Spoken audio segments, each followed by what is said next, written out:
Australia declares state of disaster as bushfires rage. Sydney. Australian authorities declared a state of disaster on Saturday after bushfires destroyed houses and razed vast belts of forest in the country's southeast.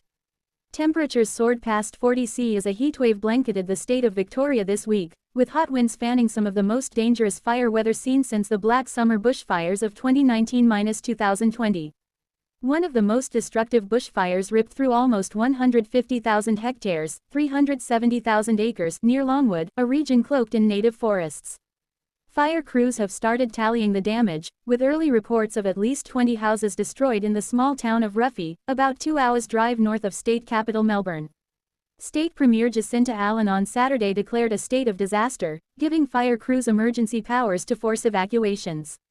"It's all about one thing: protecting Victorian lives," she said. "And it sends one clear message: if you have been told to leave, go." 3 people, including a child, were missing inside one of the state's most dangerous fire grounds. "I appreciate there is a lot of concern," Allen said.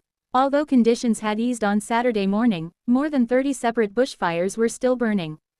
The worst fires have largely been confined to sparsely populated rural areas where towns might number a few hundred people. Photos taken this week showed the night sky glowing orange as the fire near Longwood ripped through bushland. There were embers falling everywhere. "It was terrifying," cattle farmer Scott Purcell told ABC. Another bushfire near the small town of Walwa crackled with lightning as it radiated enough heat to form a localized thunderstorm, fire authorities said. Hundreds of firefighters from across Australia have been called in to help. Millions have sweltered through this week's intense heatwave. Hundreds of baby bats died earlier this week as stifling temperatures settled over the state of South Australia, a local wildlife group said. The Black Summer bushfires raged across Australia's eastern seaboard from late 2019 to early 2020, razing millions of hectares, destroying thousands of homes and blanketing cities in noxious smoke.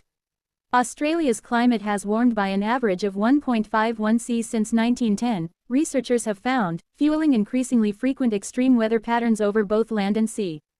Australia remains one of the world's largest producers and exporters of gas and coal, 2 key fossil fuels blamed for global heating.